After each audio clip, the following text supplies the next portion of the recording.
They called her the Phantom of Fort Bridger. Commander Merritt Ashburn heard the name standing in the Tactical Operations Center of Naval Mountain Training Station Echo, deep in the frozen spine of Montana, as 300 armed men tightened a noose around his people.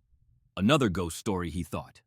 Another legend that soldiers whispered during night watches, when the dark pressed close and fear needed somewhere to hide. He was 58 years old. He had spent more than 3 decades wearing the uniform of the United States Navy, and in that time, he had learned to separate fact from folklore with the cold efficiency of a man whose survival depended on knowing the difference. Ghosts did not exist. Legends were stories told by people who had never been close enough to the real thing to smell the gunpowder. Then the Eastern machine gun fell silent, a Soviet-era DSK heavy gun that had been hammering their perimeter for 3 days straight. 12.7mm rounds tearing through concrete barriers and sandbag walls, and the bodies of anyone unlucky enough to be caught in the open. That gun had killed 2 of his people and wounded 4 more. It had pinned down every approach to the eastern wall and turned 100 meters of open ground into a killing field where nothing lived and nothing moved. And then it stopped.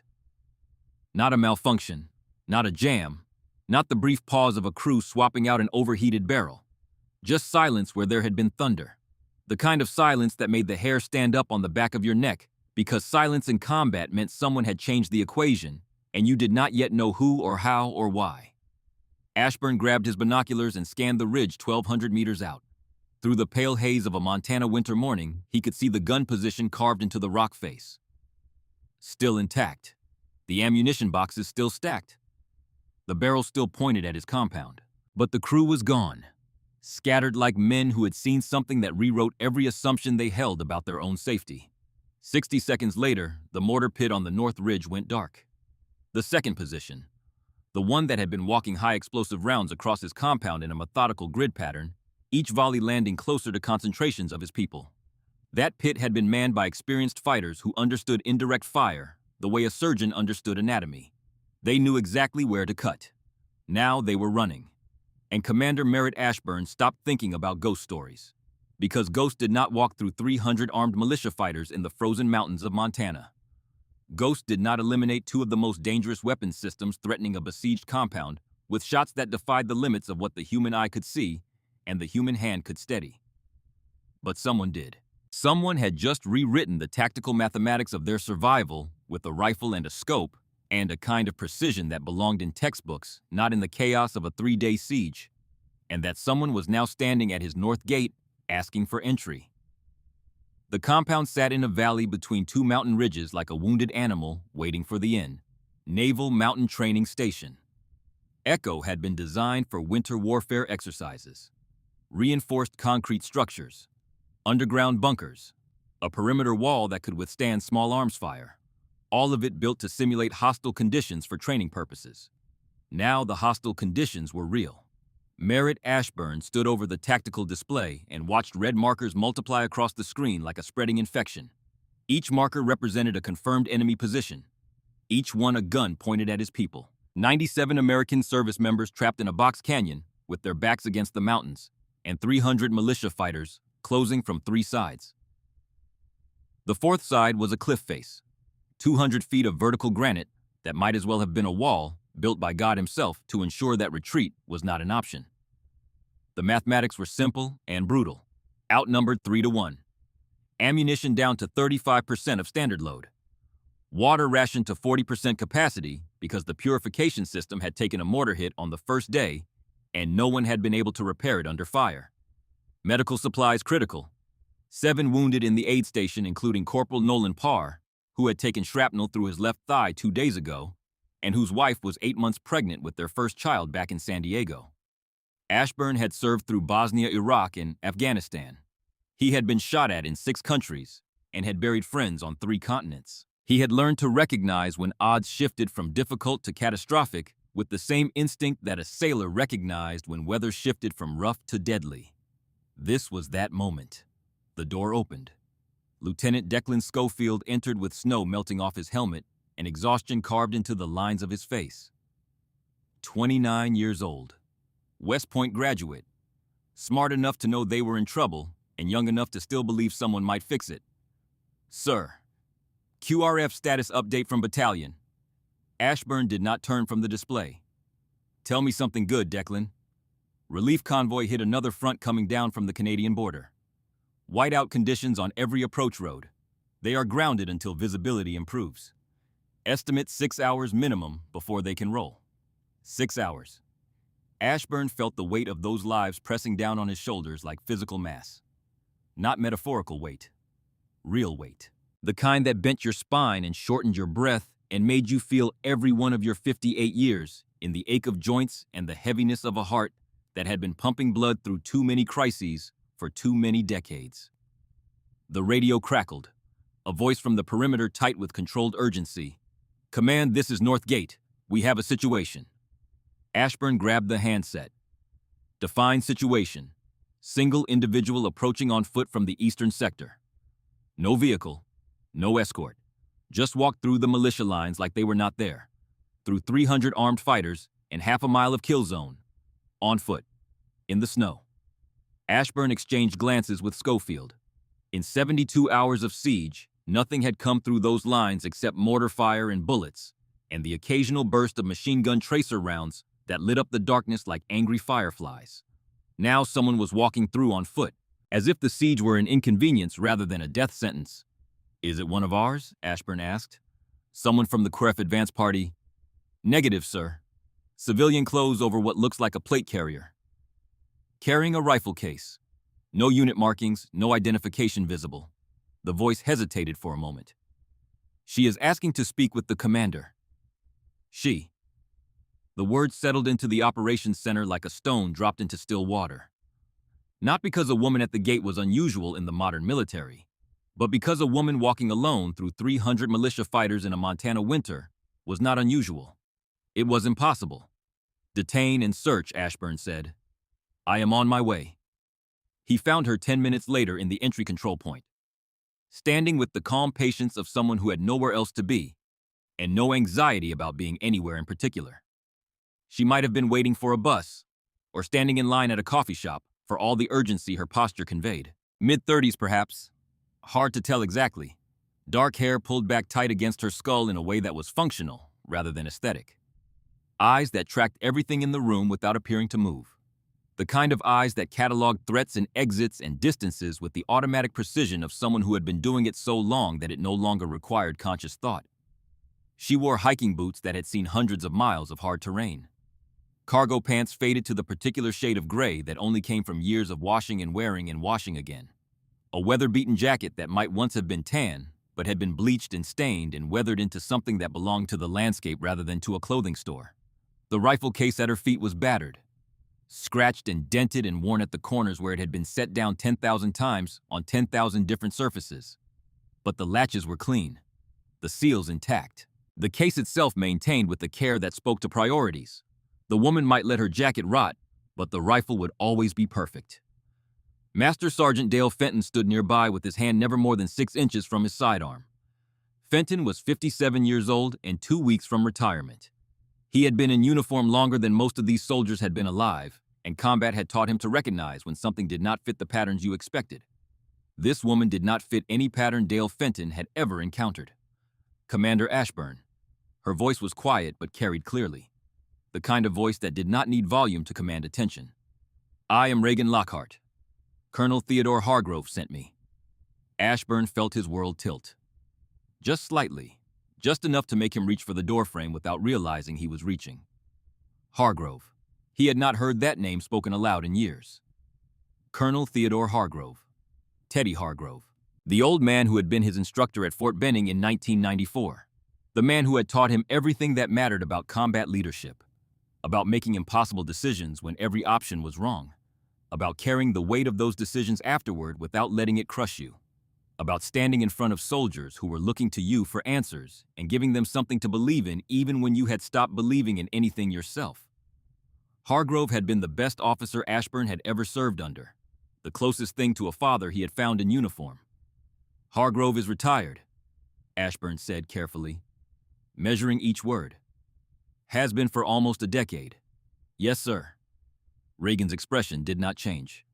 He is at Landstuhl Regional Medical Center in Germany, stage 4 lung cancer. He has approximately 4 weeks remaining, probably less. She said it the way you reported ammunition counts or weather conditions. Just facts. Clean and precise and stripped of everything that was not essential. He has been monitoring your situation through satellite feed. He sent me because he knew you would need help that was not coming through official channels. Ashburn studied her face the way he had studied faces across 3 decades, looking for the tells, the micro-expressions that betrayed deception or delusion, or the particular kind of desperate confidence that people manufactured when they were in over their heads. He found none of those things. What he found instead was stillness. The absolute unshakable stillness of someone who had arrived at a conclusion about themselves and the world that could not be moved by doubt or fear or the skepticism of others. It was the stillness of deep water, of bedrock. And what exactly does Colonel Hargrove think you can do about 300 militia fighters surrounding this base 3 rounds, sir? That is all I will need. The operations center fell silent. Not quiet, silent.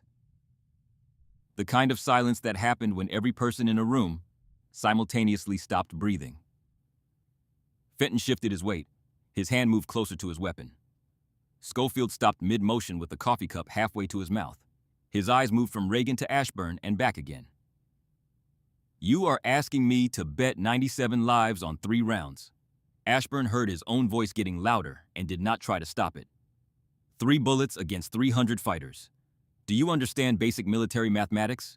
Precision application at extended range. Reagan's tone did not change. Target their command structure. Break their coordination. 3 commanders controlling 300 fighters. Remove the commanders and 300 fighters become 300 individuals, with no one to tell them where to aim or when to fire. She reached into her jacket and pulled out a small weatherproof notebook, flipped it open and set it on the tactical table. Ashburn looked down and saw detailed sketches of the surrounding terrain. Positions marked, distances calculated, wind patterns noted. Their senior commander operates from the Western Ridge. Everett Kessler, age 67, former military advisor. He uses a 7-antenna communication array. Not 6. That is how you identify his exact position among the decoy stations. She pointed to locations with mechanical precision. Their fire control officer positions himself near the eastern mortar battery. Younger, maybe mid-30s. He is coordinating their indirect fire walking rounds in a grid pattern toward your highest activity areas. And their field commander runs tactical adjustments from the central observation point on the North Ridge. He is the one who will attempt to salvage any assault if the others go down. Ashburn stared at the map, then at her. The position she had marked corresponded almost exactly to the intelligence his own observation posts had been gathering for 3 days. But she had added details his people had missed. The antenna count, the grid pattern, the rotation schedules. How could you possibly know their command structure? You just arrived. I have been watching for 11 hours, sir, since 0300. Radio pattern analysis, movement protocols, light discipline failures, equipment signatures. She closed the notebook. Colonel Hargrove worked with Kessler in a CIA advisory program during the Cold War. They trained together, served together. Hargrove knows how Kessler thinks. He briefed me on what to look for. The name hit Ashburn with physical force. Kessler. He had heard Hargrove mention that name. Late-night conversations at Fort Benning when the old colonel had too much whiskey and not enough reasons to keep certain memories buried.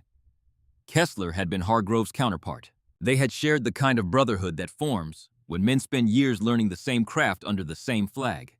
Then Kessler had gone one direction and Hargrove had gone another. Time and politics and betrayal had turned allies into strangers and strangers into enemies. Hargrove knows Kessler is here, Ashburn said. Not a question. Yes, sir. That is why he sent me specifically. Something flickered behind Reagan's eyes. The shadow of a feeling kept behind a door that rarely opened. The colonel wants this circle closed. He cannot do it himself anymore, so he is doing it through me. Ashburn looked at Fenton. The old sergeant shrugged with the universal gesture of soldiers who had seen too many impossible things to dismiss anything outright. Even if you are right about their positions, Schofield said from behind the tactical display, we are talking about extreme-range shots, 2,000 meters minimum in crosswind and thermals against targets that may be moving, in winter conditions with variable atmospheric density. Correct. Regan looked at him. That is difficult, But there is a difference between difficult and impossible. Difficult means you need better calculations. Impossible means the physics do not allow it. The physics allow this. Ashburn felt the entire room watching him. Waiting. He could refuse. Could tell this woman to wait for the QRF like everyone else. But standard procedure had not worked for 72 hours. Standard had given him 2 dead, 7 wounded, and a shrinking perimeter. You are serious. You actually believe you can make those shots? I do not believe, Commander. I know. Colonel Hargrove trained me for 6 years, every weekend from 2002 to 2008. He taught me everything he learned in 4 decades of combat. He made me into something specific, something he knew would be needed when he was no longer around to do it himself. She met his eyes directly.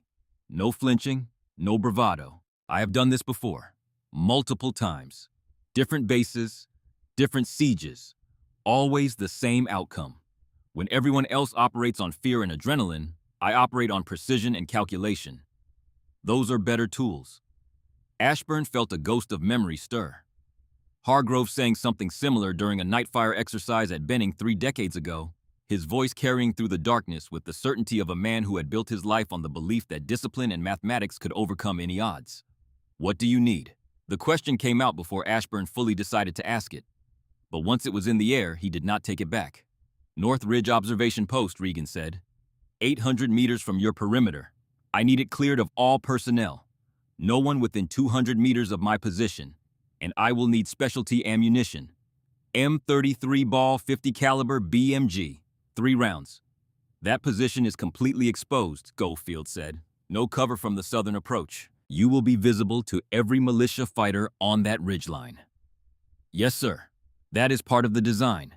They will see me. They will focus resources on eliminating me.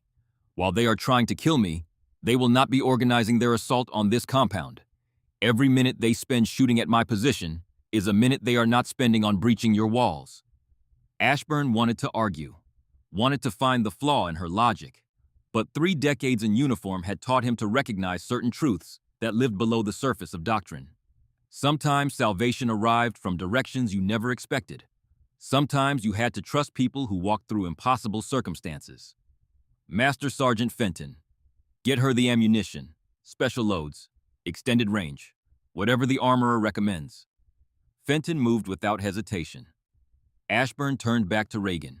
But I want status confirmation every 30 minutes. You will not hear from me once I am in position, sir. Radio discipline. Will know I am working when their command will know I am working when their command structure starts failing. Ashburn felt control slipping. He was about to place his entire garrison's survival in the hands of a woman he had met 12 minutes ago. A woman with no visible rank, no unit designation, nothing but a rifle case and a claim that a dying colonel had sent her. But he had also watched 2 of their most dangerous weapons systems go silent right before she walked through the gate. One question Ashburn said, "Why would Hargrove send you specifically? Why not request a scout sniper team through official channels?" Regan was quiet for a long moment. When she spoke, her voice carried something that had not been there before. Not quite emotion, but the shadow of it.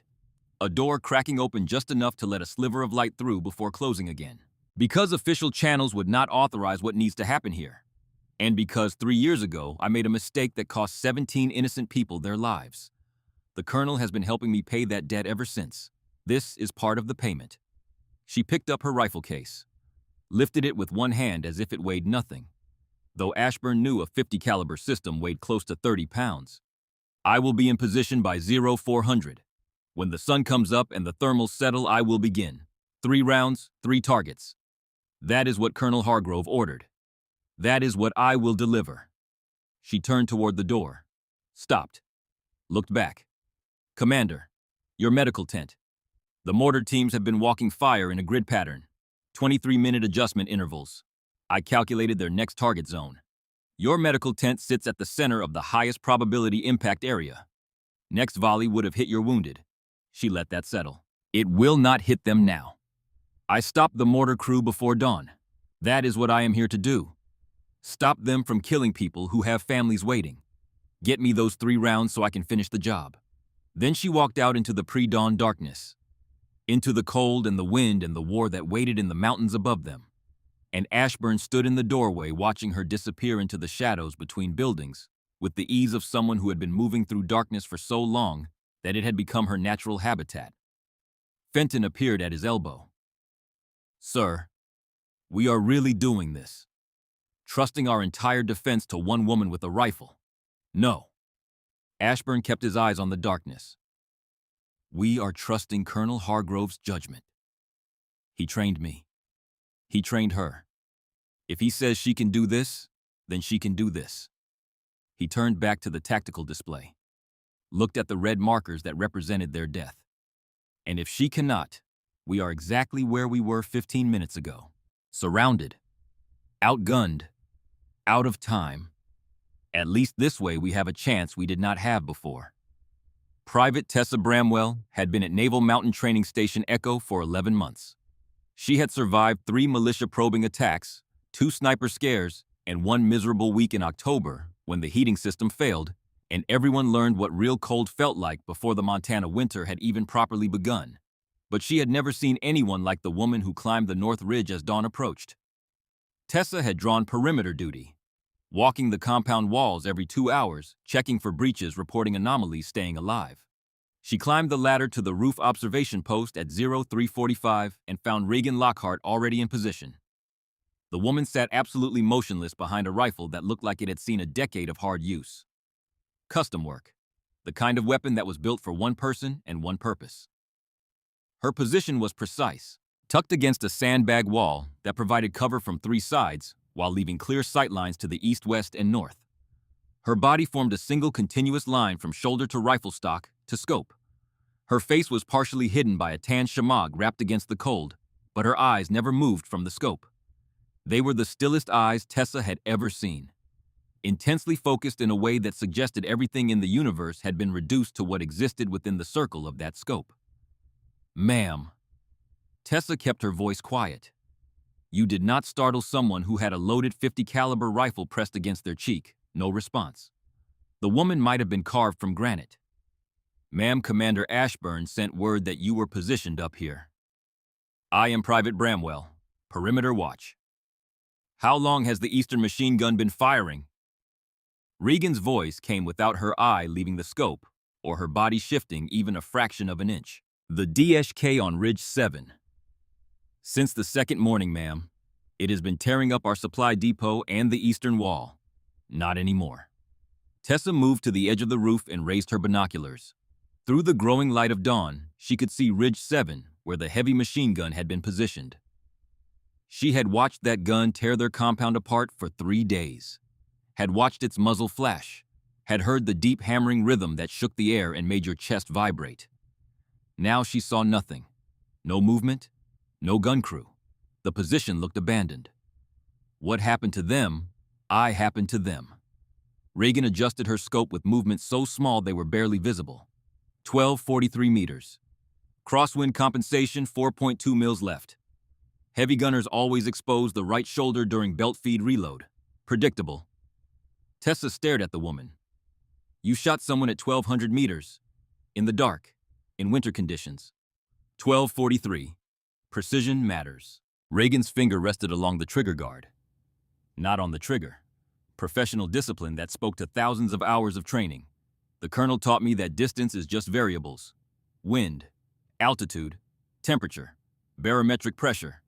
Get the calculations right and the bullet goes where you tell it. The colonel, Colonel Theodore Hargrove. He trained me for 6 years. Taught me everything that matters about protecting people. Not killing. Protecting. There is a difference that most shooters never learn." Tessa noticed the engraving on the rifle receiver. Simple letters cut deep into the metal with the permanence of something meant to outlast the person who carried it. "TH to RL guard the watch. You are really her." Tessa heard the awe in her own voice. The stories we hear. The phantom sniper who shows up at bases when everything goes wrong, who takes impossible shots and saves people and disappears before anyone can find out who she is. That is you. Stories are what soldiers tell in the dark to feel less alone. I am just someone who learned a specific skill and uses it where it is needed. Nothing more. But the stories say you have saved hundreds of private. Regan's voice cut through the morning air with an edge of authority. I need you to do something for me. Go to your quartermaster. Tell him I need 3 rounds of specialty ammunition for hard targets at extended range. He will know what I mean. And tell Commander Ashburn that the Eastern machine gun was targeting his medical facility. They had the range calculated. The next volley would have hit his wounded. Tessa felt ice form in her bloodstream. The medical tent, where Doc Elliston was treating 7 injured soldiers, where Corporal Nolan Parr was recovering from shrapnel wounds, where people too hurt to run would have had no chance. How did you know they were targeting medical? I have been watching for 11 hours. Their mortar teams adjust fire every 23 minutes. They walk rounds in a grid pattern until they find concentrations of activity. Your medical tent has the highest foot traffic. It was the logical next target. Reagan shifted slightly. Her breathing remained slow and controlled. I stopped them. That is what I am here to do. Now go get me those 3 rounds so I can finish the job. Tessa climbed down the ladder with her mind turning at a speed she could not control. She found Master Sergeant Fenton in the armory already pulling specialty ammunition from a locked safe. She sent you for the rounds.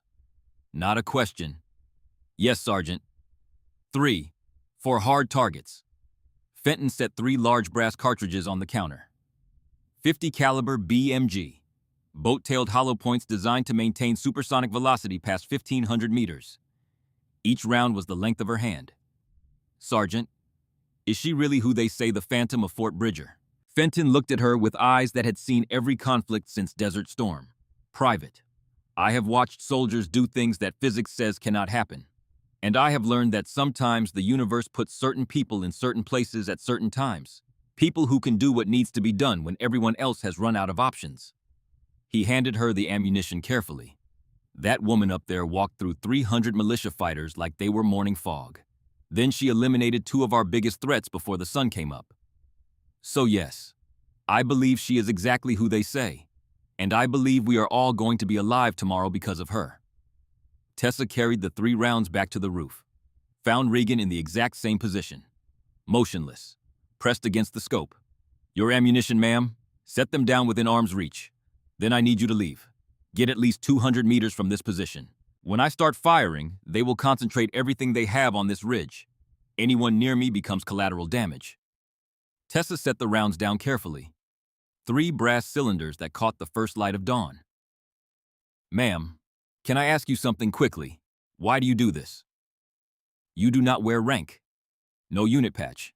You could be anywhere else. Why walk into sieges? Regan was quiet for so long that Tessa thought she would not answer. 3 years ago, I killed 17 innocent people. Wrong target, wrong timing, wrong decision. I have been trying to balance that equation ever since. That is not your fault. Bad intelligence happens. It was my trigger, my responsibility. The colonel taught me that. He said, if you are going to be a sniper, you carry every death, the righteous ones and the mistakes. You do not get to choose what you remember. How many have you saved since then? I stopped counting after 80. But it does not matter.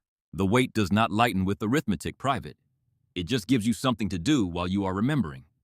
Regan's hand moved to the first round, loading it with practiced efficiency.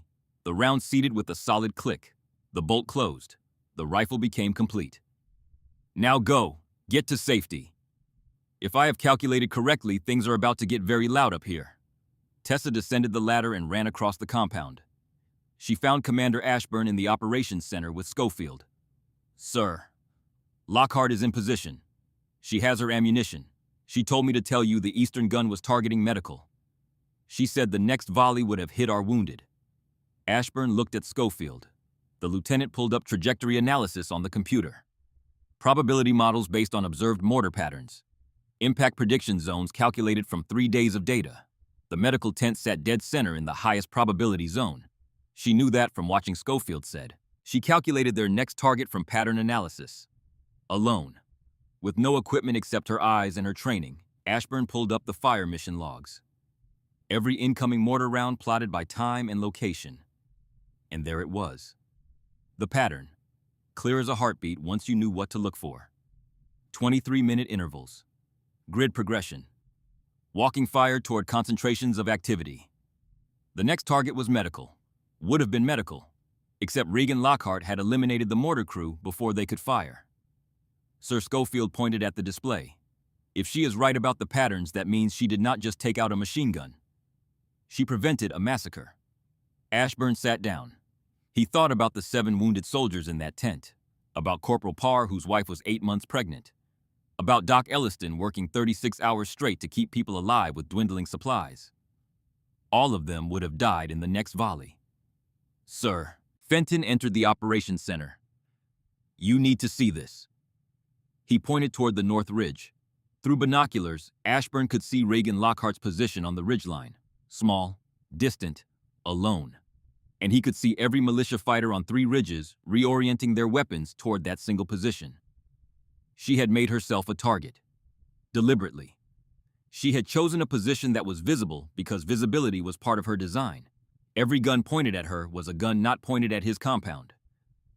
She is bait, Ashburn said quietly. She positioned herself where they can see her, where they have to respond.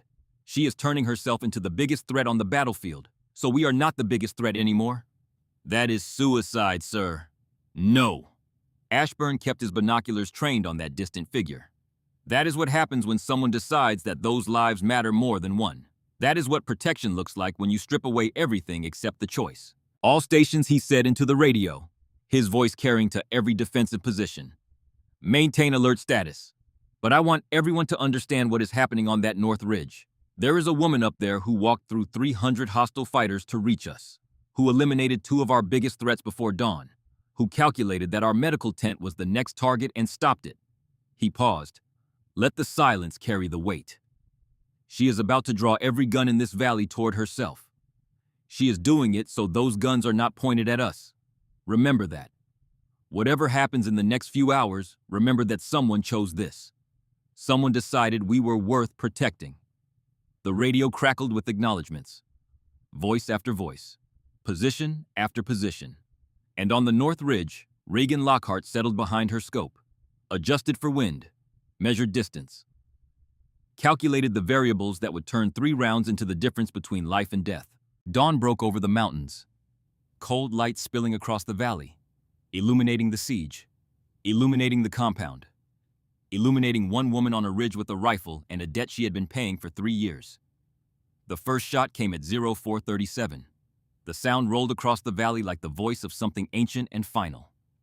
Not the rapid chatter of automatic weapons that had become the background noise of their existence. This was different. A single concussive crack that split the morning air with the authority of a judge's gavel, falling on a verdict that could not be appealed. Commander Merritt Ashburn stood in the operations center with binoculars pressed against his eyes. He had been watching the western ridge where intelligence placed the enemy communications commander, the position Regan had identified as Everett Kessler's command post. The man Hargrove had trained beside decades ago. The man whose 7-antenna array had betrayed his exact location to a woman who knew what to look for because a dying colonel had told her. What Ashburn saw through the optics was chaos. Figures running. The organized command post dissolving into confusion. Men scrambling away from a central point. Equipment abandoned. And at the center of it, a stillness that had not been there before. The particular stillness of a body that would never move again. Kessler was down. The circle Hargrove had wanted closed was closed. 30 seconds after the shot, enemy radio traffic exploded. Ashburn's signals operator, a specialist named Whitfield, listened to intercepted militia frequencies with growing disbelief. They are saying their communications commander is down. Western Ridge. They are calling for medics. They cannot figure out how someone hit a target behind cover at that range. Range to that position, Ashburn said. Schofield checked the rangefinder. 2,207 meters, sir. The number hung in the air. Over 1.33 miles, in winter conditions with variable winds and thermal currents. Ashburn had qualified expert marksman multiple times. He could hit a target at 500 meters in ideal conditions. What Regan Lockhart had just done was more than 4 times that distance. 1 down, Fenton said from beside the window. 2 to go. 11 minutes later, the second crack rolled across the valley.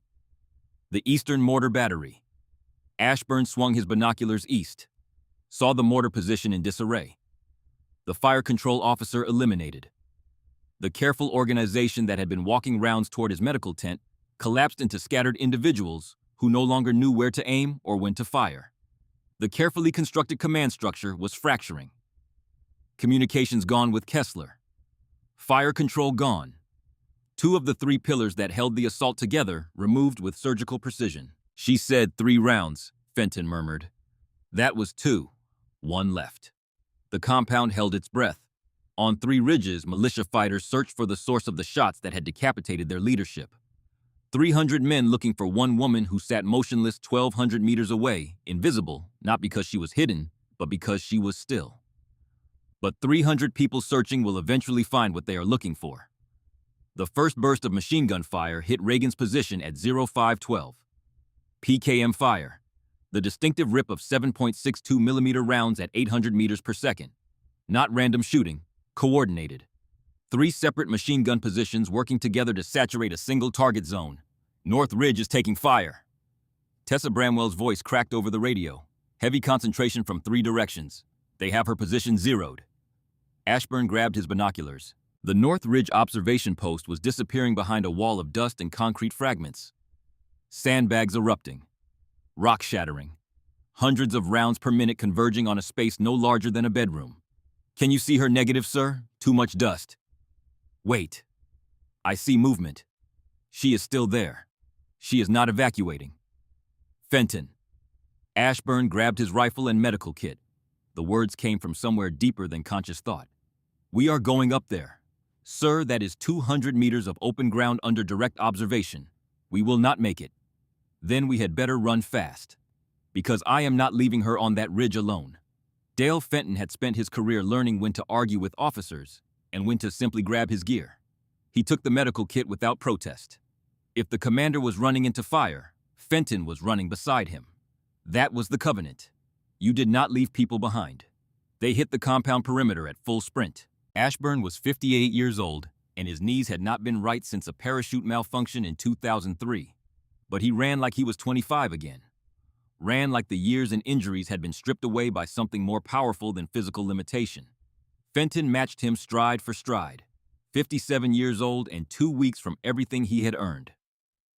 A life waiting. But he was sprinting through a kill zone because that was who he was. That was who Hargrove had trained him to be at Fort Benning in '92. The militia saw them immediately. Fire shifted from the North Ridge to the 2 running figures. Rounds snapped past close enough that Ashburn felt the pressure waves against his face. 1 round hit close enough that dirt exploded against his left shoulder. He thought for 1 terrible second that he had been hit. But there was no pain, no wetness, so he kept running.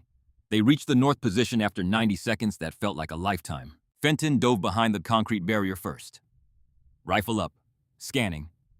Ashburn followed and immediately saw her. Reagan Lockhart sat slumped against the wall with her left hand clamped over her left shoulder. Blood seeped between her fingers. Dark and steady. Not the bright arterial spray that meant minutes to live, but the deep persistent flow that meant the clock was running. Her face was pale beneath the dust, but her eyes were open, focused, tracking the 3 machine gun positions still hammering their location.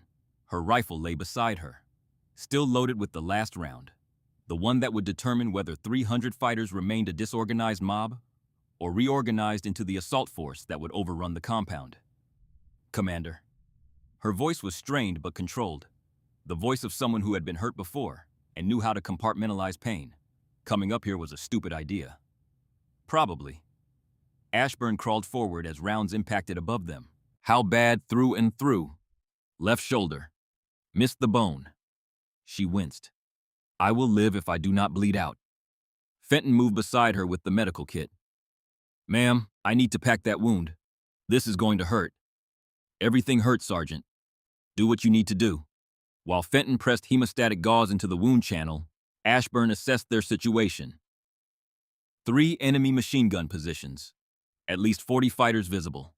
No covered route of withdrawal. Can you move? Can we get you back to the compound? Can I move is not the question. Commander? Regan gestured toward the rifle. The question is, should I move? I still have 1 target. Field Commander. Central observation point. If I leave, they reestablish coordination within 30 minutes. Your QRF is still 5 hours out. You have been hit.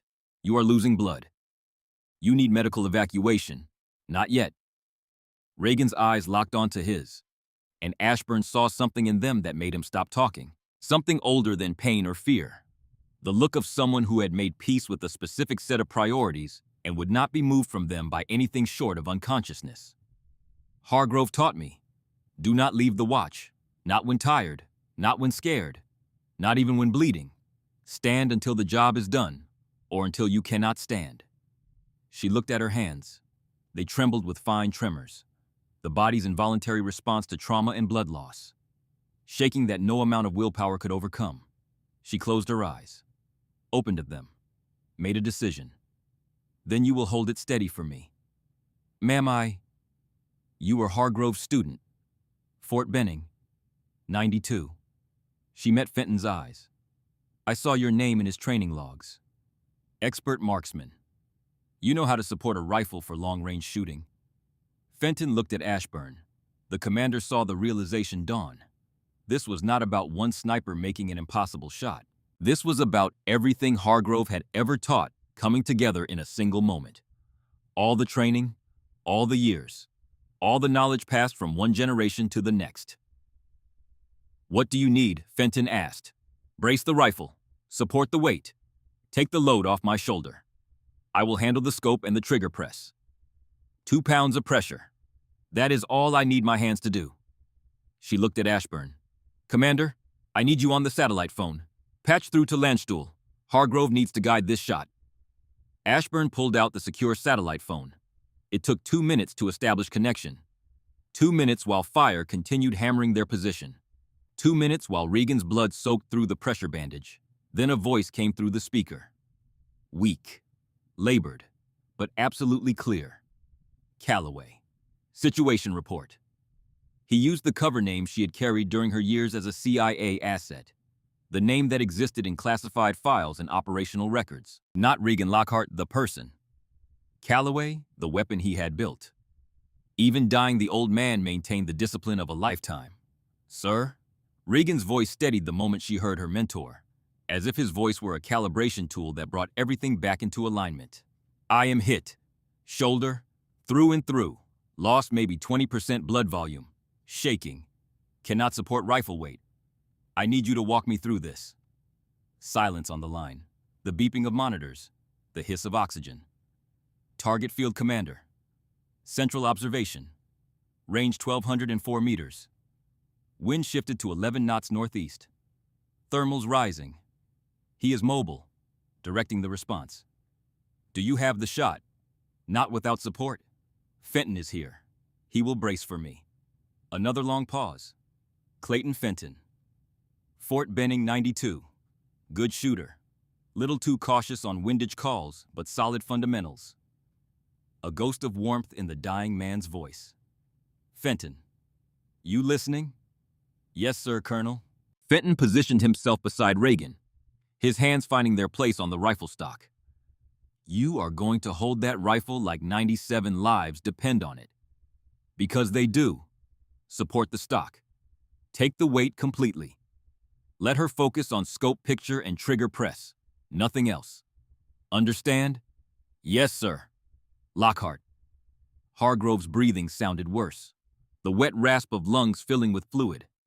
I need to tell you something before you take this shot. Sir, this is not the time. This is exactly the time, because you are about to fire while wounded, and you need to be clear. Centered, not carrying weight that does not belong to you. A cough came through the speaker. Wet and painful. 3 years ago. The incident in Helmand. The 17 civilians. I never told you the full story. Ashburn saw Regan's entire body change. Saw the controlled mask of a shooter crack open. Saw something raw and exposed surface in her eyes. The intelligence we had. Hargrove continued. It was wrong. But I knew it was wrong. I saw drone footage 30 seconds before you fired. Saw the target was carrying papers, not weapons. I told you to hold, but I did not tell you to abort. I should have screamed abort, should have been absolute. Instead, I hesitated. 1 second, and then you fired because you trusted my judgment, and my judgment failed you. Sir, you said hold. I did not hold. That is on me. No, Regan. It is on both of us. I was Overwatch. I had better information. I had the authority to call abort, and I hesitated. Another cough. Longer. Then I lied in the after-action report. Said it was my call, but what I did not do was tell you the truth. I let you carry guilt that should have been shared. I did it because I thought the weight would make you sharper, but all it did was break something inside a person I care about more than I have the right to. Tears ran down Reagan's face, cutting clean lines through the dust and blood. 3 years of carefully controlled emotion fracturing like ice in spring. Not breaking apart all at once.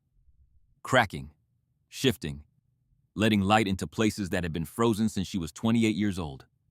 Why are you telling me this now? Because you are about to take the most important shot of your life. And I need you to take it free. Free from those 17 faces.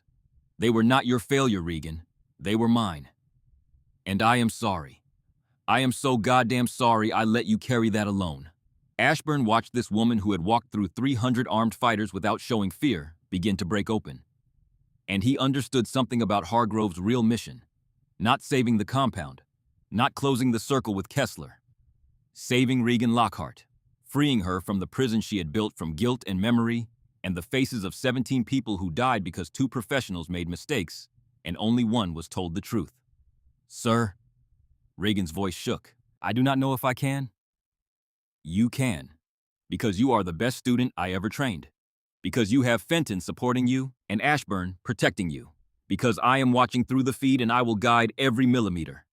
Hargrove's voice softened, lost its command edge, became something closer to a father speaking to a daughter. But most of all, because I am giving you a direct order. You are released from guilt. Those faces are my burden now, not yours. You are free. Take that freedom and use it to save those lives. Regan wiped her face with her good hand, took a breath that rattled through her damaged body, looked at Fenton and Ashburn with eyes that had changed, not harder, softer. Like something clenched tight for 3 years had finally opened, like a fist becoming a hand. Ready when you are, ma'am. Fenton positioned his hands on the stock. Steady, solid. Regan settled behind the scope. Her left shoulder screamed. Every nerve sending urgent messages that movement was unacceptable. But Fenton's support took the rifle's weight. His hands became her missing strength. His steadiness became her foundation. She controlled her breathing. Inhale 4 counts. Hold 2, exhale 6. The tremors in her hands diminished from violent shaking to fine vibration, to something approaching stillness. Not perfect. She would never have perfect stillness with a hole through her shoulder and a quarter of her blood on the concrete. But enough. Her reticle centered on the target. 1,204 meters. A man moving between positions. Directing fighters. Rebuilding coordination. The field commander who would relaunch the assault if given time. I have the target, Regan said. Wind, Hargrove asked. 11 knots northeast, gusting to 13. Thermals rising. Target movement left to right. 0.7 meters per second. What is your lead? 2.1 mils lead. 4.8 mils wind. 0.3 mils drop for thermals. Check your work. She ran the numbers again. Same answer. Mathematics did not change based on how much blood you had lost or how badly your shoulder hurt. Confirmed. Then take the shot. I am watching. If you are wrong, I will tell you. But you are not wrong. You never are when it matters. Her finger moved to the trigger. 2 pounds of pressure. But something else was moving too. Something lifting. The burden of 3 years. The faces that had haunted her sleep. Not forgotten. Never forgotten. But no longer drowning her. For the 97, she whispered. For the 97, Hargrove echoed.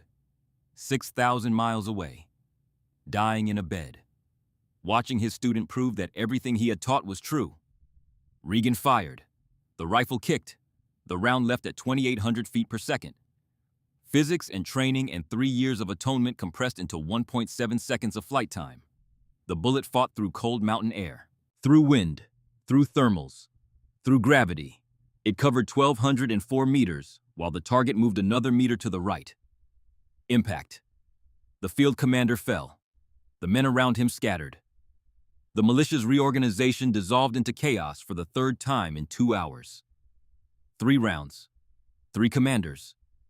Kessler on the western ridge. The fire control officer on the eastern battery. The field commander on the central observation point. The entire command structure removed with the precision of a surgeon excising a disease. Reagan slumped against the barrier. The rifle became suddenly impossible to hold. Her body was finished. The adrenaline metabolizing faster than her damaged system could replace it. Target down. Confirmed. Hargrove's voice carried pride and relief and exhaustion. 3 targets. 3 rounds. Job complete. You did it, Regan. Just like I knew you would. Sir. I know. And I love you too, kid. Like you were my own daughter. Now let these men get you to medical before you bleed out. That is an order from a dying colonel who does not have many orders left to give. The connection held for one more heartbeat. Then static. Ashburn grabbed Reagan as she started to slide sideways. Fenton was already calling for medical evacuation. We need to move her now. She has lost too much blood. But before they could lift her, Reagan's hand shot out and grabbed Ashburn's arm with fading strength. Commander. Her eyes fought to focus. They will try one more push, the eastern approach next 30 minutes. Tell your people. I will tell them. You have done enough. Not done. Promise me you will hold. Promise the 97 survive. I promise. Now let us get you help. Her grip relaxed. Her eyes found something past Ashburn's shoulder. Hargrove is watching. Tell him I finished the job. Then she was unconscious, her body surrendering to the trauma that willpower could no longer override. Ashburn and Fenton lifted her carefully and began the dangerous journey back. 200 meters of open ground. But something had changed on the other side. The coordinated assault preparation had collapsed. 3 machine gun positions still fired but without direction. Wasting ammunition on an empty ridge while their target was being carried to safety. They reached the medical tent. Doc Elliston took over. IV lines, blood pressure, wound assessment. Corporal Parr assisted with the transfusion setup. His own wounds healing his hand steady. Is she going to make it? Ashburn asked. Next 6 hours will tell. Shoulder wound is not life-threatening if we control infection, but she is deep in shock. Going to be close. Doc Elliston looked up. Commander, what she did up there? That is not normal human behavior. No. Ashburn looked at Reagan's unconscious face. That is what happens when someone has been carrying weight for 3 years and finally gets permission to set it down. He returned to operations. The compound was different now. Not safe, but no longer hopeless. The despair that had settled over the station for 3 days was lifting. Schofield met him with the updated display. Enemy forces pulling back from assault positions. Consolidating but disorganized. The assault preparation has stopped completely. How long until QRF? 4 hours. Maybe less. Storm is breaking. 4 hours bought with 3 bullets and 1 woman's refusal to quit. All stations Ashburn broadcast. Enemy assault capability is broken. We hold for 4 hours. 3 shots from the North Ridge. 3 targets eliminated. That woman saved every one of our lives today. When she wakes up, I want her to know we held. That we did not waste what she bought us. Then Fenton appeared in the doorway, his hand still stained with Reagan's blood. Commander? Before she lost consciousness, she was repeating a name. Silas Wren. Said he was dangerous. Said Hargrove trained him in '85. Said if he is here, we need to watch for counter-sniper operations. Cold settled deep in Ashburn's chest. Fenton pulled up intelligence files on the terminal, and there it was. Silas Wren. Age 46. Born 1965.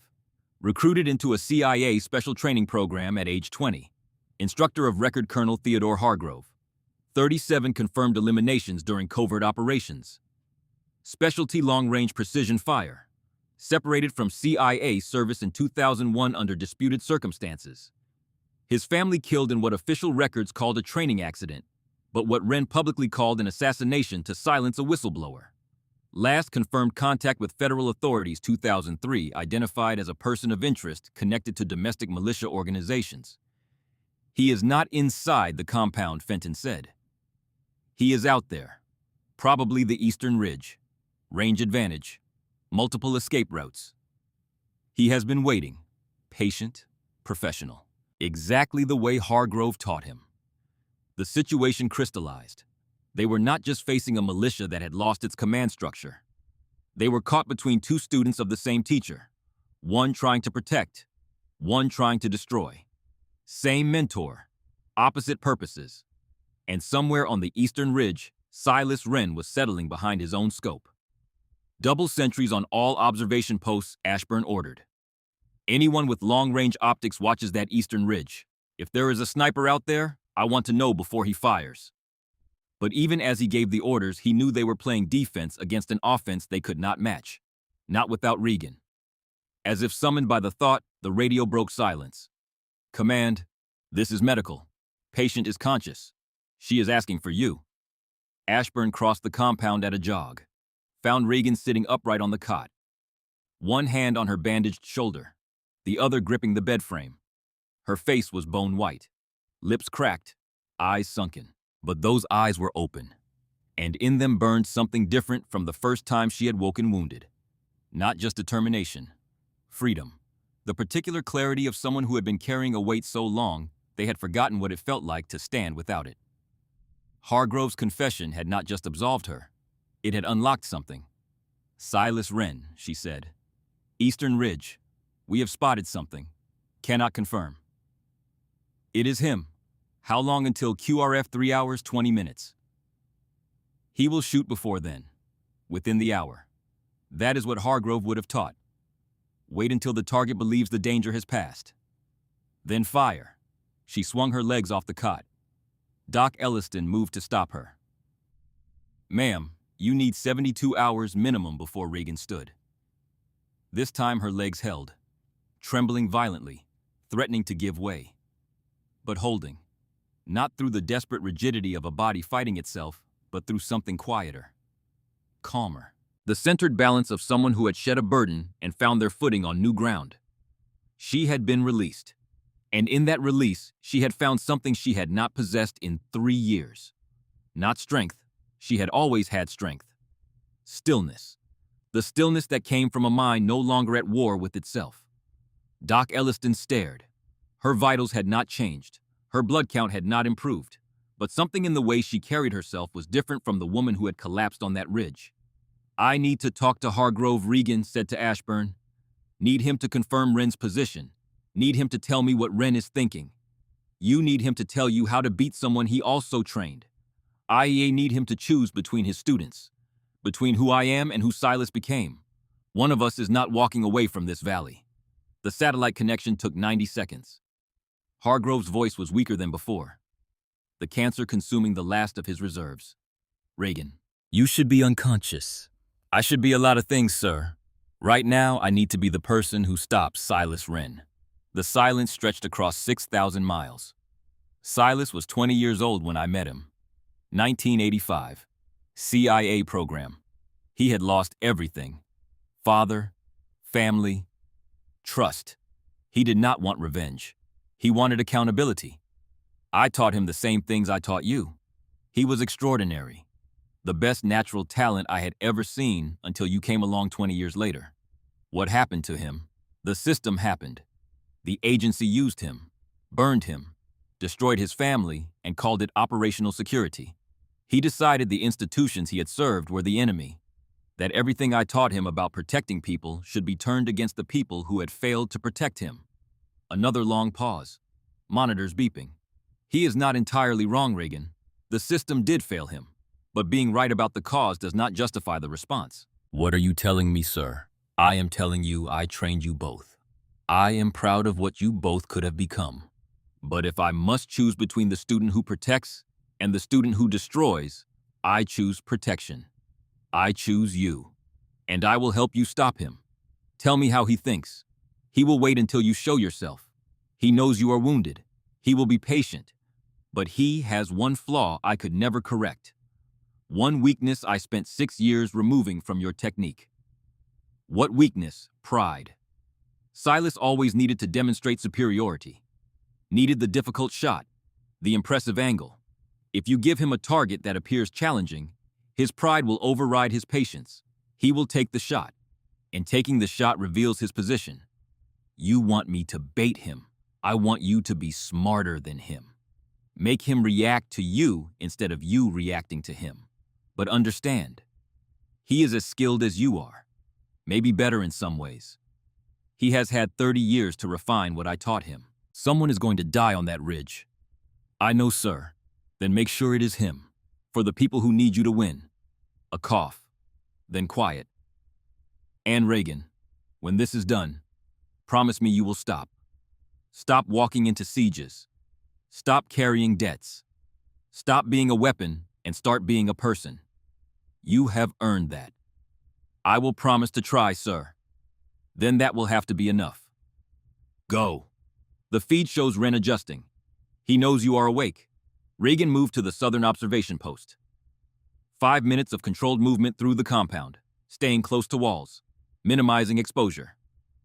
Fenton beside her, not hovering, just present. The way you stood beside someone who had earned the right to fall, but had chosen not to. Tessa Bramwell met them at the post. She had been watching the eastern ridge. Ma'am, whatever is out there has not moved in 20 minutes. It has moved. You just cannot see it. Reagan settled into the firing position. The southern post was crude. Sandbags and a metal roof and concrete. But it offered an angle to the eastern ridge that Wren had not calculated. He had been watching the north position, expecting her to return to what worked before. She set up the rifle, checked 0, confirmed scope tracking. Fenton supported the weapon. Ashburn took position with the rangefinder. I need someone to create a target, Reagan said. Something that looks like leadership moving between positions. Something Wren will recognize as worth breaking cover for. She looked at Ashburn directly. It needs to be you, Commander. Someone he will identify as command personnel through his scope. Someone worth the shot that proves he is the better student. You want me to walk into his crosshairs. I want you to make him reveal himself. Once he fires his muzzle flash, gives me his position. His reposition gives me 7 seconds to acquire him. 7 seconds. That is my window. If you miss, I am dead. If I miss, we are all dead. Fenton spoke. Sir, I held the rifle while. Fenton spoke. Sir, I held the rifle while she fired the most difficult shot of her career. If she says she can do this, she can do this. Ashburn thought about Nolan Parr, whose daughter had been born while her father was trapped. About Tessa Bramwell with her whole life ahead. About Fenton so close to the life he had earned. All of them alive because Reagan had refused to stop. What do I need to do? Walk from operations to medical. Normal pace. Do not hurry. Do not look around. Just walk like a commander checking on wounded. Predictable movement. He will have that approach calculated. He will fire somewhere in the middle of your walk, and you will be ready. I will be ready. Ashburn climbed down, checked his body armor, tightened the straps. Meaningless gestures against a .50 caliber round, but the rituals of preparation calmed the mind. He looked at the sky. Clear and blue and vast. The particular shade of winter blue that existed only in Montana. A beautiful sky. The kind you wanted to be the last thing you saw if things went wrong. For what it is worth, he said to Reagan. Hargrove was right to send you. Do not write my eulogy yet, Commander. I am not dead. I was talking about his. Whatever happens, he is dying, knowing his legacy survived him. That is something worth dying for. Ashburn began walking, 50 meters of open ground. He kept his pace steady, his breathing controlled, his mind anchored to details. The way light fell across the snow, the sound of boots on frozen ground. He thought about his wife in Virginia, about calling her tonight, about telling her he was coming home. In the southern post, Reagan settled behind her scope. Fenton's hands on the rifle. Her reticle tracked the eastern ridge, 1,230 meters. Wind 8 knots northeast. I have a possible position, she said. Rock formation shaped like a broken tooth. Shadow does not match the sun angle. Confirmed, Fenton said through the spotting scope. Thermal shimmer at the base, consistent with respiration. Ashburn walked. 30 meters from operations, 20, 15, fully exposed. Reagan saw it before she heard it. The muzzle flash from the eastern ridge, a brief blossom of light against gray rock. Down. She screamed into the radio. Ashburn dropped flat, training overriding thought. He hit the frozen ground hard enough to drive the air from his lungs. The round snapped overhead. The supersonic crack of a .50 caliber bullet passing through the space where his chest had been 1 second earlier. Wren had led the target perfectly. Center mass. Fatal. The work of a master. But Ashburn's drop saved him by a margin measured in inches and milliseconds. I have him. Reagan tracked to the flash origin, saw movement. Minimal. Professional. Silas Wren repositioning with the fluid economy of a predator changing stance. 7 seconds. She did not aim where Silas was. She aimed where he would be, 4 seconds from now. Based on the doctrine Hargrove had taught them both, the angles of repositioning that had been drilled into 2 students by the same instructor. The terrain features a trained shooter would move toward. She aimed at empty rock, at a place that existed only in the mathematics of prediction and the understanding of a shared education. She fired. The round entered the cold air and began its journey. 1,230 meters. Dropping. Drifting. 1.8 seconds of flight. Silas Wren moved into the space she had predicted at the precise instant her round arrived. The mathematics of shared training meeting the physics of applied ballistics. 2 students of the same teacher, their fates intersecting in a point of convergence that had been building for decades. Impact. Through the scope, she saw him stumble into the predicted position and receive the force his body could not absorb. Saw him collapse against the rocks. Saw his rifle fall from hands that would never hold it again. Target down. Fenton confirmed. No movement. Reagan did not celebrate. She felt the weight. The specific gravity of ending a life. A man trained by the same hands. A man who in different circumstances might have stood beside her instead of across from her. A man whose path from student to enemy had been paved by real failures and real betrayals, even if his response to them was wrong. Sir. She spoke into the radio. Wren is eliminated. You can move safely. Ashburn stood slowly, brushing snow from his armor, his hands shaking with aftershock. He looked toward the southern post. Confirmed, confirmed. He is down. The sadness in her voice made him pause. Not triumph. Grief. The sound of someone who had destroyed something that shared her origin. Colonel Hargrove. Are you still on the feed? Ashburn pulled out the satellite phone. The connection was still live. Static and breathing and hospital sounds. Then Hargrove's voice. Barely a whisper. I saw it. Saw the shot. Saw Silas fall. I am sorry, sir. I know he meant something to you. He did. Once. But the man he became was not the student I trained. You did what needed doing. A pause that felt like the space between heartbeats. Reagan. I need one more thing. The hardest thing. What, sir? Forgive me. For the 17. For letting you carry what was mine. For making you into something you should not have had to become. And forgive yourself. The debt is paid. You are free. Do you understand me? You are free. Tears on her face again. 3 years of architecture collapsing. Not in destruction, in release. I understand, sir. Good. Then this is my last order. Stand down. Rest. Live. Find something beyond crosshairs and kill zones. You have earned peace. A long silence. Monitors beeping slower. I am proud of you. Tell Fenton I am proud of him too. Tell Commander Ashburn his people survived because he trusted when trust was the hardest choice. Tell everyone there they are alive because ordinary people chose to do extraordinary things. That is the only legacy that matters. The connection began to break. Static filling the spaces between words. Sir, Reagan called into the dissolving signal. Sir, are you still there? Nothing. Empty static. Ashburn tried to re-establish connection. Failed. He looked at his watch. 0943 local. 0143 in Germany. Early morning at Landstuhl, where an old colonel had stayed awake through the night, watching his 2 students face each other across a frozen valley. Spending his last strength to guide one of them home. The phone rang. A different number. A doctor's voice, professional, sympathetic. Is this Commander Ashburn? Yes. I am calling from Landstuhl Regional Medical Center regarding Colonel Theodore Hargrove. He passed approximately 2 minutes ago. Cardiac arrest. We attempted resuscitation, but he had signed a do not resuscitate order. He was watching something on a laptop when he went. A satellite feed.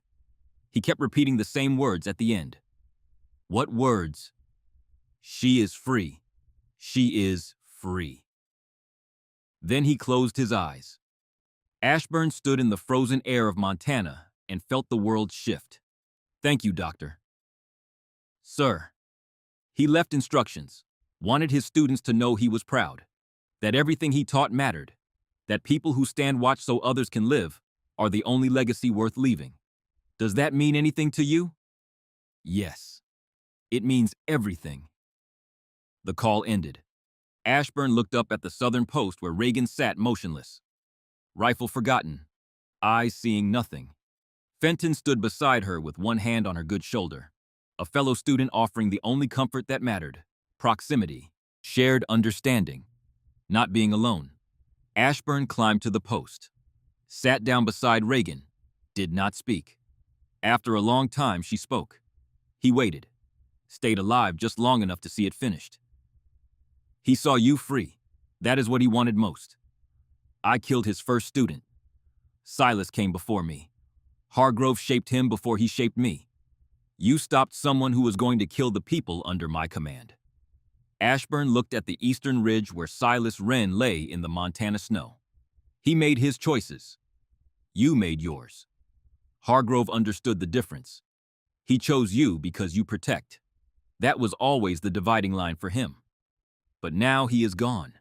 The person who made me into this, who gave me direction, who showed me how to turn guilt into purpose. Her voice cracked.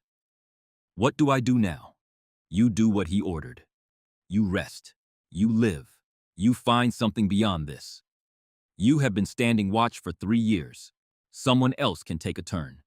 The radio crackled. Command QRF is visible on the approach road.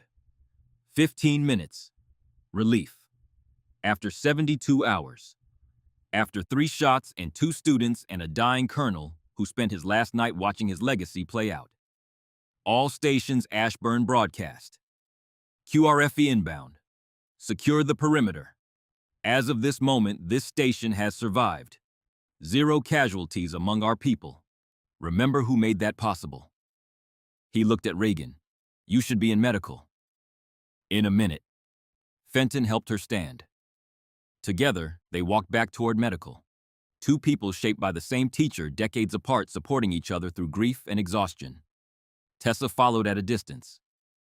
Young eyes watching what valor looked like when stripped of glory and left with nothing but the cost.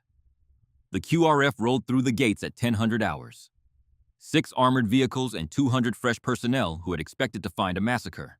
Instead, they found a compound intact. 97 Americans alive. The QRF commander, a lieutenant colonel named Morrison, found Ashburn in operations. Commander, battalion sent us expecting bodies. Instead, you are holding positions like you were never in danger. We had help. Ashburn told him what he needed to know. 3 shots. 3 commanders eliminated. Wren confirmed dead. Assault coordination collapsed. Who took those shots? A woman named Reagan Lockhart, trained by Colonel Hargrove. She walked through their siege, positioned herself in a kill zone, and broke their operation with precision fire. Morrison's expression changed. Hargrove. I heard he died this morning. He died watching his students save lives. Died knowing his legacy survived. Ashburn paused. Colonel, Lockhart does not want recognition. No medals, no commendations. She wants to disappear like she always does. And I am going to let her. You are asking me to keep a heroic action quiet. That is not how this works. I am asking you to honor the wishes of someone who saved every American in this compound without asking for anything in return. Someone who has earned the right to peace. What is she if not a hero? She is someone who deserves quiet. And quiet does not come from ceremonies and publicity. Morrison nodded. I will keep it out of the report. Sniper support. No names. No details. 3 days later, Reagan Lockhart packed her gear in the medical tent with one functional arm. Her shoulder was healing, her blood count recovering. Fenton found her first. "Ma'am, I wanted to say something. Colonel Hargrove taught me to shoot in '92, taught me discipline. But watching you on that ridge holding a rifle while bleeding, that taught me something he never could. This work is not about the shooting. It is about the staying." Reagan looked at him. 57 years old. A life earned and waiting. "You have earned your retirement, Dale. Go home. Meet those grandchildren. Stand watch for them now. That is the post that matters most." Fenton extended his hand. She took it. "If you ever stop running," he said, "if you ever need a place where people understand, Hargrove students take care of each other, that door is always open." "Thank you." Parr came next. Healthier, ready for the flight home. "Ma'am, they named her Hope, because that is what you gave us. Give Hope a good life, Corporal. That is the only payment I want." Tessa Bramwell was last. Young and earnest. "Ma'am, I want to learn. I want to be like you." "No." Reagan's voice was firm but kind. "You want to be like Fenton. Serve your time and go home and live. Do not choose this path unless you understand it never ends." Tessa's face fell. Reagan softened. "But if you do choose it, if you truly choose it after understanding the cost. Fort Benning. Sniper School. Ask for instructors who trained under Hargrove. Tell them Reagan Lockhart sent you. They will know what that means." She finished packing, walked out of Naval Mountain Training Station Echo without looking back. 3 people watched her go. 15 years later, in the spring of 2026, Colonel Merritt Ashburn stood in front of a classroom at the United States Army Sniper School at Fort Benning, Georgia. He was 73 years old, retired from active duty, but teaching because stillness had never suited him, and because the knowledge he carried needed somewhere to go.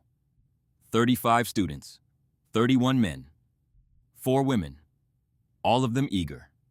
None of them understanding what this work would cost until they pulled a trigger on another human being and learned that the bullet was the easy part.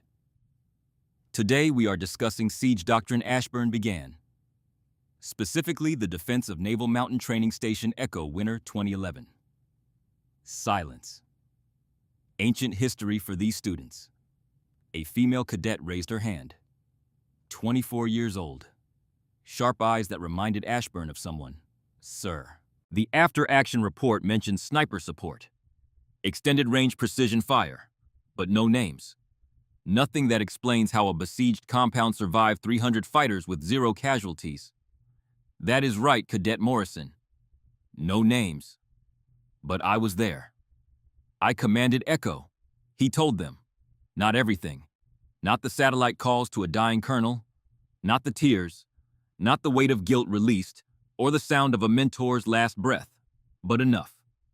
After class, his phone buzzed. Unknown number. A text. "You got one detail wrong in your lecture. Hargrove did not train me to shoot people. He trained me to protect people. Enormous difference. Still protecting. Still learning what that means without carrying faces that do not belong to me anymore. Thank you for keeping my name out of the reports. Thank you for letting me be a person instead of a legend. And thank you for walking those 50 meters. You are the reason those 97 survived as much as I am. R.L." Ashburn stared at the message. 15 years compressed into sentences. He typed back, "Where are you?" 3 dots appeared. Disappeared. Appeared again. Then vanished. A phone purchased for 1 message and already destroyed.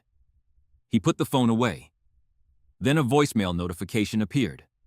A message held for exactly 15 years. Programmed to deliver on this date. The anniversary. Hargrove's voice. Recorded when his lungs still worked and his voice still carried authority. Speaking across 15 years to deliver one final lesson. Merit. If you are hearing this, I have been gone 15 years. Long enough for perspective. The missions did not matter. The kills did not matter. The wars did not matter. The students mattered.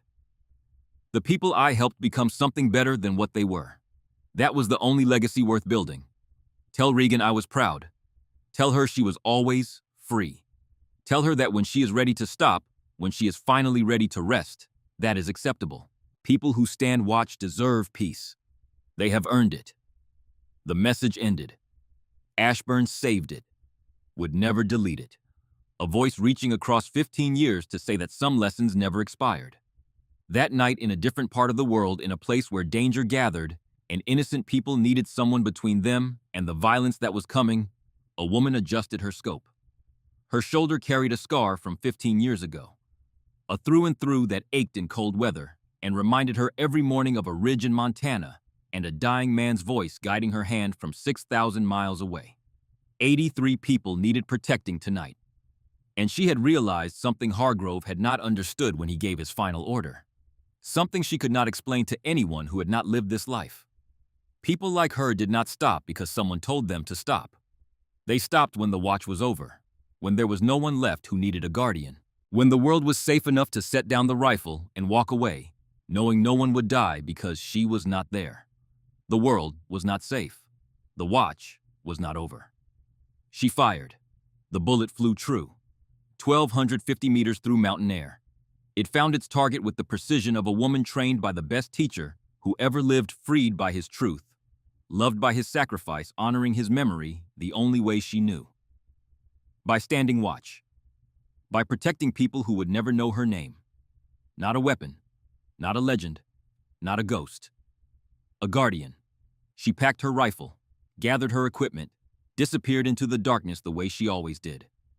Before recognition, before gratitude, before anyone could turn her into something she was not. She touched the engraving on the receiver. TH to RL, guard the watch. She had guarded it, was guarding it still. And somewhere in the silence, an old colonel who had spent his life teaching others how to protect smiled at the knowledge that his finest student had learned the lesson he could never teach. That some watches never end. That some guardians never rest. That love in its highest form was nothing more than standing between the darkness and the people who needed light. Regan Lockhart walked into the night, ready for the next watch. The darkness welcomed her. It always did. And the watch continued.